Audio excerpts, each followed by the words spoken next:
ప్రభు అయిన యేసుక్రీస్తు నామంలో ప్రతి ఒక్కరికి పేరు పేరున నా వందనాలు తెలియజేస్తా ఉన్నానండి. ఈరోజు దేవుని వాగ్దానం దెసలోనియులకు రాసినటువంటి 2వ పత్రిక 3వ అధ్యాయము 3వ వచనము. అయితే ప్రభు నమ్మదగినవాడు, ఆయన మిమ్మును స్థిరపరిచి దుష్టత్వము నుండి కాపాడును. హల్లెలూయా.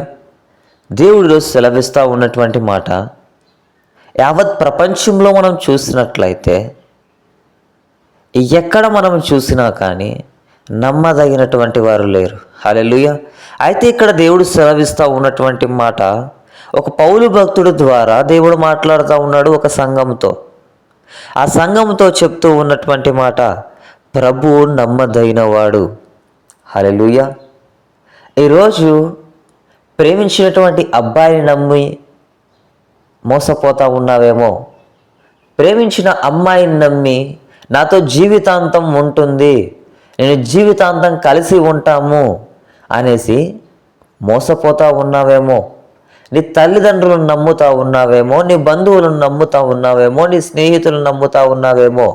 అయితే ఈ లోకంలో నమ్మకమైనటువంటి వారు ఉన్నారు అనేసి మనం చెప్పలేము, కానీ ఏదో ఒక రోజు వారు చేయి వదిలిపెడతారు. హల్లెలూయా. కొంతమంది ప్రమాణం చేస్తారు పెద్దలు పెళ్ళి జరిగేటప్పుడు అగ్ని మీద కానీ అలాగా ఏమనేసి అంటే చావైనా బ్రతుకైనా మేలైనా కీడైనా చనిపోయేంత వరకు నీతోనే ఉంటాను అనేసి. హల్లెలూయా. అయితే వారికి తెలియకోకుండానే మరణం ఏం చేస్తూ ఉంది, వారిని విడదీస్తూనే ఉంది. అయితే నమ్మకమైనటువంటి వారు ఎవరునూ కూడా లేరు, కానీ అయితే ప్రభు నమ్మదగిన వాడు అనేసి దేవుని వాక్యం సెలవిస్తూ ఉంది. ఈరోజు నీకు ఒక మాట చెప్పి ఉన్నాడేమో, ఈరోజు నీకు దేవుడు ఒక వాక్యము ద్వారా నిన్ను దర్శించి ఉన్నాడేమో, నేను నీకు ఇది చేస్తాను అంటే చేస్తాడు. అట్టి నమ్మకమైనటువంటి దేవుడు అయి ఉంటా ఉన్నాడు. హల్లెలూయా. అయితే మనము అబ్రహామును చూసినట్లయితే 90 సంవత్సరములకి సారా గర్భాన్ని తెరిచినటువంటి దేవుడు. అయితే దేవుడు వాగ్దానం ఇచ్చినాడు కాబట్టి ఆ వాగ్దానాన్ని నెరవేర్చినటువంటి వాడు. హల్లెలూయా.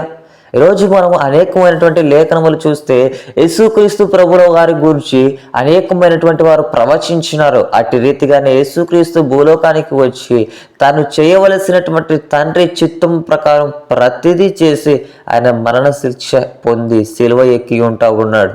హల్లెలూయా. అయితే మన పాపముల నిమిత్తం మన కోసం ఆయన మరణించి ఉన్నాడు.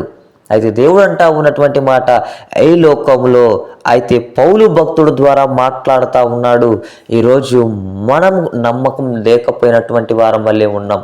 అయితే ఆయన నమ్మదగిన వాడు అయి ఉంటా ఉన్నాడు. హల్లెలూయా.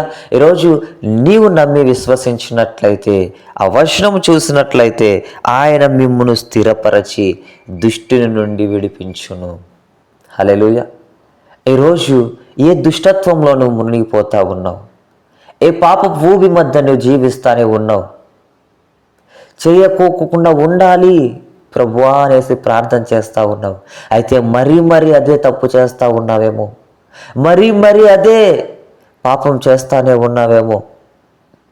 హల్లెలూయా. అయితే ఆ దుష్టుని నుండి దేవుడు విడిపిస్తాను అనేసి దేవుని వాక్యం సెలవిస్తూ ఉంది. అయితే నిన్ను స్థిరపరచాలి అనేసి దేవుడు అనుకుంటా ఉన్నాడు. ప్రియ సహోదరి సహోదరుడా, నువ్వు స్థిరత్వంలోకి రావాలి అనుకుంటా ఉన్నావా?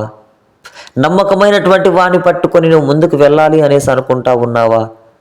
రెండు కూడా మన చేతుల్లోనే ఉన్నాయి. దేవుడు మాట్లాడేటువంటి వాడై ఉంటా ఉన్నాడు.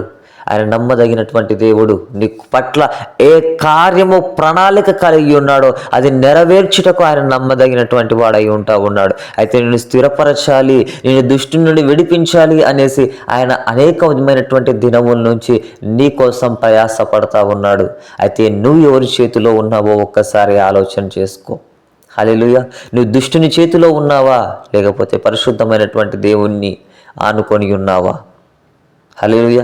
అక్రమము చేత, కోపము చేత, లేకపోతే లోకంలో ఉన్నటువంటి వ్యసనాల చేత ముందుకు వెళతానే ఉన్నావా, లేకపోతే ప్రేమ సమాధానం ఐక్యత కలిగి దేవునిలో ముందుకెళ్తా ఉన్నావా? హల్లెలూయా. ఈరోజు నువ్వు దుష్టుని చేతిలో ఉన్నావా? అయితే ఆ దుష్టత్వం నుంచి దేవుడు విడిపించును గాక. ఆమేన్. దేవుడి వాక్యమును దీవించును గాక. ఆమేన్.